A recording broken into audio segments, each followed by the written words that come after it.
distance apart, maybe. This fly is going to drive me crazy. He's a special guest. Things got a little backed up.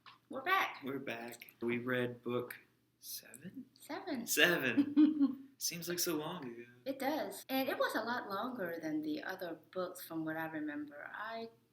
I don't know about you, but I am so thankful that it consisted of mostly good stories because it went on and on and on. I thought it would never end. Even if it was longer, I thought it felt a little shorter. Really? Since it didn't have like 7,000 like 2-page stories in the middle, since they were a little bit longer, it just felt like it had more conclusions, more endings in a sense. Yes, but for me, I don't know why I noticed that there weren't breaks with this one. It just, and also I read it on my laptop. So, but yeah, it took forever. Well, I can't believe we finished book 7. Book 7 will be done this year, maybe. We'll see how this year goes. Were there any stories that you enjoyed in particular?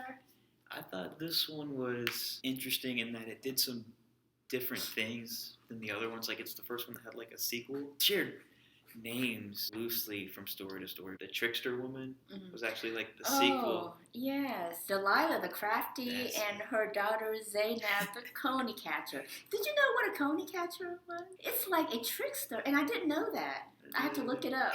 I enjoyed the fact that, they elaborated on her story, I guess, and they were quite ruthless. My favorite thing, he's playing the trick where she steals the guy's donkey, but she tells the other guy that there's a madman or something outside and that he's hurt himself, but like just ignore him.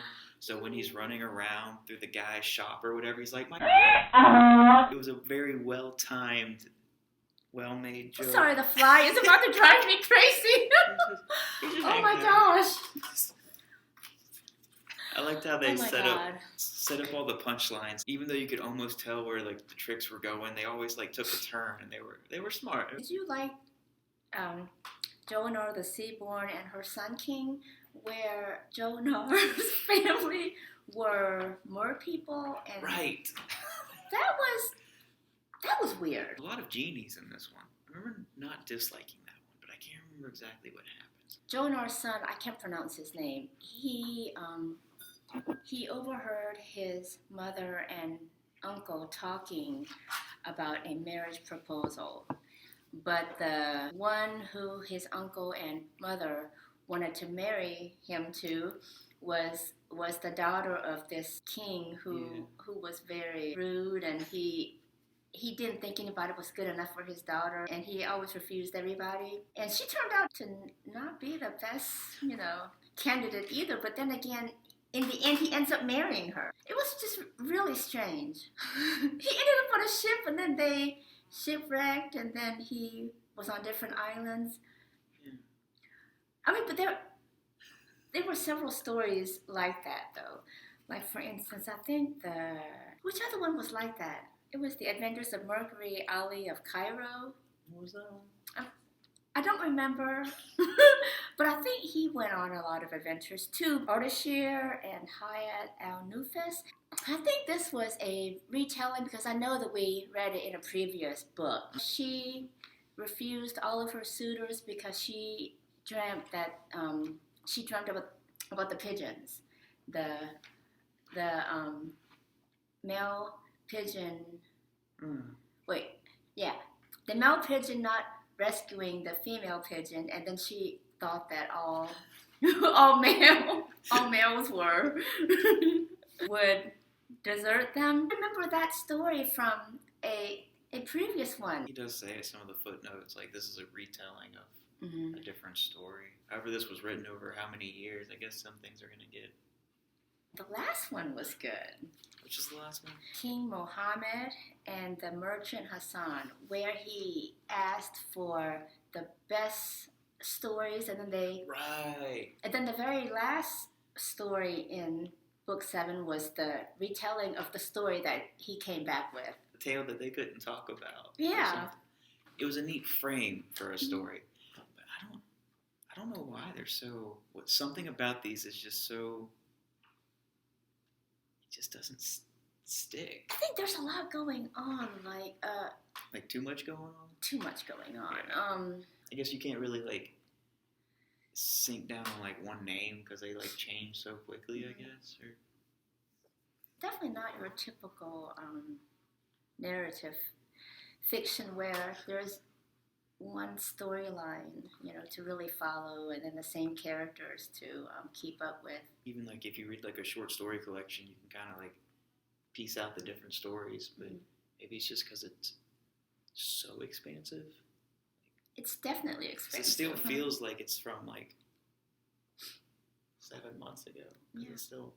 Yeah. Maybe that's it. And we also discussed how the stories are different, but yet they're still the same. Yeah, like each book is like that. Mhm. Like the sequel and it like went back to the story within the story, but it was like a different version of it. There's some interesting stuff about it. I don't know if I could recommend everyone run out and go get the unabridged copy. As we're nearing the end, I think I am enjoying the stories more. Really? Yes. I didn't like the ones in the middle. They just seemed more like ramblings to me, just of. We're also getting used to the style and like how it's told, because at first it was like such a bombardment almost, like trying to like get the feel for how the story was told and how there's no paragraph breaks and how it just like runs together. And now we kind of got a feel for like where to pause and like where's a good place to stop, because sometimes stopping when the night ends is the worst place to stop because like it's like right in the middle of something. So Yeah. we're just kind of, I think, getting a feel for how The layout of the book. yes. I just don't know what it was about this one. I honestly thought that I would never finish it. Well, it's also just been a crazy time. Yeah. It's been hard to focus on certain, like, put your mind to one thing, and this is the kind of thing, since it's so tedious sometimes, very draining to read, that it's hard to, like, put all your attention into it, I think. Yeah. But yeah, book 8, this was quite the time to read Mudbound. Whew. But I think I chose the right book, considering all that is happening now.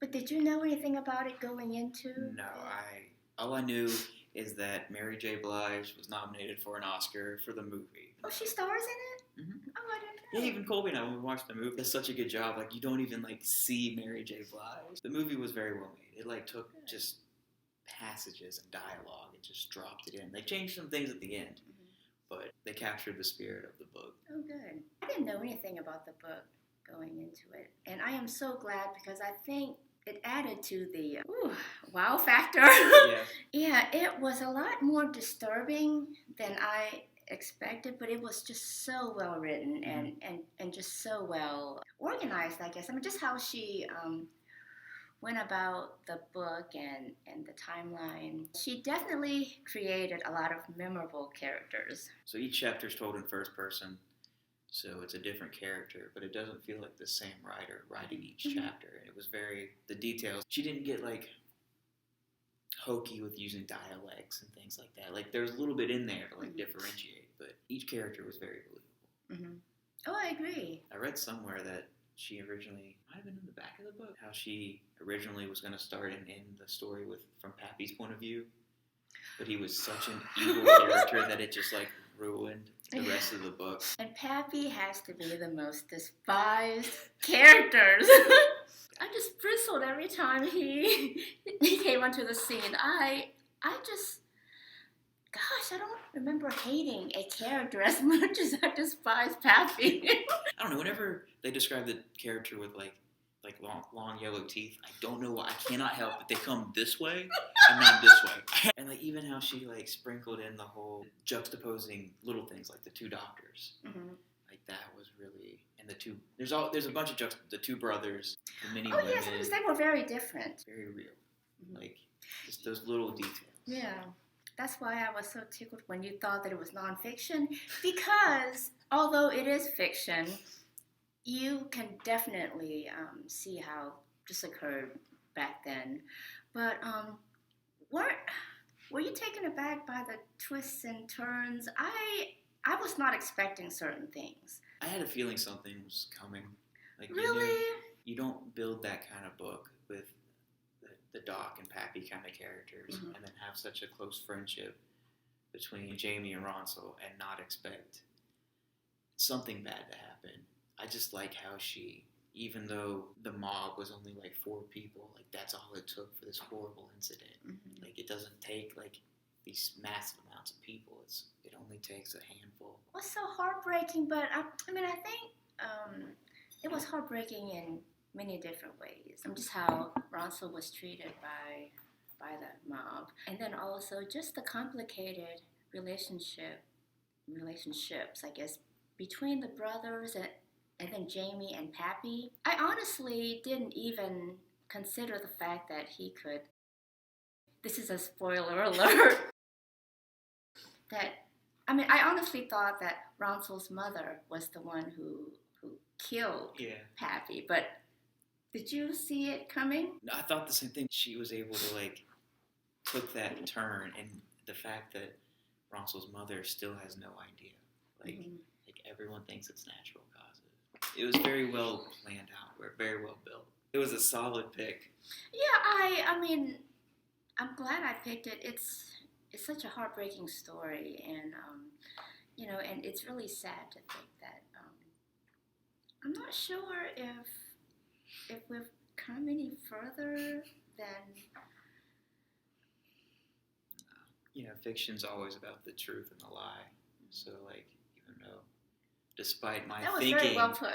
Despite my thinking, it was a non-fiction book. There's still a lot of. It honestly could have been though. Oh yeah. Oh gosh, but yes, when I finished it, I just wow. It took me a moment to regain my composure, just because it's such a powerful story, and I just I loved it. That was a good non-fiction book. Yeah. So I finally read Killers of the Flower Moon, and this one was just really, really good. Oh, yeah. This was another horrifying book about the Osage murders. So while reading this, I suspected correctly the mastermind behind the killings. When it got closer to the reveal, I knew it was coming. The way, without giving stuff away, this person was portrayed in the beginning, you almost want to be like, there's no way. But again, this one is just another very current. If you haven't read it, you need to read it, and you can definitely tie it into life. Yes. I suspected him, but I was hoping Yeah. that it wasn't him. I was like, oh my gosh, please, no. I mean, I can't handle any more of all of these bad news.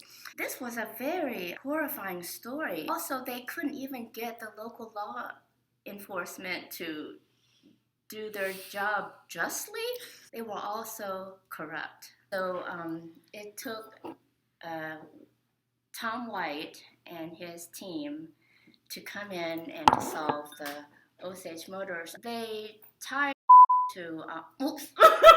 Sorry, spoiler alert. I put a little one. Okay. So it took Tom White and his henchmen to come in and and to tie him to the murders. Although he wasn't the only one behind it, of course. So the members of the Osage tribe were killed off for their oil head rights. Sound familiar to American history here? Yes. It's nothing new. This was so well written, and I love his writing. I try to follow his stories in the New Yorker. Rodham by Curtis Sittenfeld. This book, it's so interesting in that it's a biographical fiction that explores the what ifs and retells her personal life and political career if she had not married Bill Clinton. Okay. I was like, how is this a fictional novel? That's it. Yes. Okay. So it's very well done, and I think the narrative probably would have flopped if it was attempted by an author of lesser talent. But she really nails it. If someone who doesn't like Hillary Clinton, would you recommend the book to them? Probably not. Well, So what is the best way to? It wouldn't change anyone's mind. Well, I guess it might. I just don't know if a Rodham hater would like it? I mean, I honestly don't know. Yeah, that's a good question. Yeah. But I think it also depends on how open-minded the reader is willing to be. You know, That's the case with most books. Yes. Let's see what you have. Let's see who's going to blow through this. Can't be without the manga book that I keep reading. This one told a little bit more backstory than the other one, so I didn't have those like shocking moments. This one is an upcoming book talk from the teens. And, Here? Well, the region does region videos. Okay. And I just wanted to before I made the video, I just wanted to get a feel for it to make sure I was doing it right. It's a dark little story. It's like, don't let this fool you. It's a very dark and twisted story. So the guy who wrote House of Leaves wrote a picture book, which was a little blue kite. And if you're going to read something, read House of Leaves. Oh, this one, Van Life Diary. It's more like stories about people that live in vans, but it's got like great pictures. And Colby keeps shutting down my idea of wanting to live in a van. She said I could live in the van, just outside. Oh, here's another one. JoJo's Bizarre Adventure. This one actually, the first one wasn't bizarre. This one's very bizarre. Oh yeah, I read that Against Everything. Oh my gosh, yes. And? The essays were really hit or miss, but there was a couple in there that... They sparkled. He had these like meaning of life essays, perfectionism and aestheticism. Perfectionists in the sense that like it has to be right. It's just like try to do everything as perfect, or like the aesthetic, like try to do everything with the style.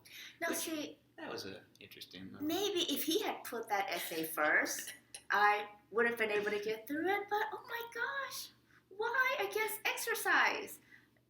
That was the first essay, and Ryan, oh my gosh, I was bored to tears. Maybe he was trying to be light with that one. Perhaps. Because by the end, he's talking about, like, even this was written years ago, police brutality and things like that, so... Oh, so was that in there? Mm-hmm. Oh, really? Another essay was about, like, wealth redistribution. And it made a lot of sense to me. But there was essays about Radiohead, I guess, like, you have to be, like, a big Radiohead fan, like real hit or miss. Okay. Like, all the ideas didn't resonate, but okay. At least he went forward. I am proud of you for attempting and finishing it because I just didn't have the patience for it. What we talk about when we talk about books was actually like almost like a history almost of actual like books. I enjoyed it, and the same thing same thing with this one because internet. That one, yes, I've been wanting to read that one. You can totally take it. I mean, look at the size of them. They didn't touch on everything, and it's not going to hit every point that people think that it should hit about when you talk about internet language or books. Looked at things in like a different light or explained like history of the emoji, which, you know, there were some really fascinating aspects in both of these books. So if you have any interest in language or books, save this one for last. Oh, let's see. Disturb Not to Dream. It is this V.C. Andrews and Stephen King had a book baby. It is not necessarily well written. Dialogue is pretty much awful. The plot twists are predictable, but it's... I read an interview. It's the only novel she wrote. Her daughter died recently after she wrote... Well, she was working on a next one, and then she just didn't want to write anymore. So this is it. And she calls it her potato chip book because it's all substance, no nutrients. She was like, well, sex, violence, and horror is what sells. Predictable, it's garbage, but it was fun. How did you find it? Or how did you come across it? Belle was once mentioned something in this book where the brother and sister... She read it when she was younger. I was like, well, now I gotta find what this book is. So it took about a day worth of Google searching, but eventually we came across it. And as a joke, I searched in the system, and sure enough, there was a copy. Oh, so I read it, and I told Belle I was reading it, and she immediately says, "Do not judge me." It's supposed to be serious, but I just kept laughing like, and I like read parts to Colby, and she's like, just stop. If you need some garbage in your life, this is the one. It's a dirty book. I don't know how you managed to finish these bad books. I just like bad Whew. things sometimes. Or like the bad that doesn't take itself seriously and can turn into like fun. Establish that it is awful and you can have fun with it, which is what that ended up being in a way. Certain parts just feel dirty, no redeemable characters. Garbage is fun sometimes. So I'm looking forward to the next book that we're reading alongside the Arabian Nights, The Tiger's Wife. Tiger's Wife, recommended by a friend on Facebook. Cheryl. That's- Thank you, Cheryl. Or don't thank her yet. We haven't read it. We don't know. We don't know but yet. I mean, I am willing to make this book work. We might. The next video might just be us blaming Cheryl. From what I've read about it, there seems to be like a lot of buzz, and those kinds of books are usually the most interesting. I mean, I'm actually enjoying it now. Are you still? Yeah. I mean, I think it would be really neat once we get out of the Arabian Nights. I can't wait. So we're on to book 8. Think we got everything? I think so. A slow reader, and I don't know why it looks like I pound out a book a day, but I don't. How did you get? I'm an extremely slow reader.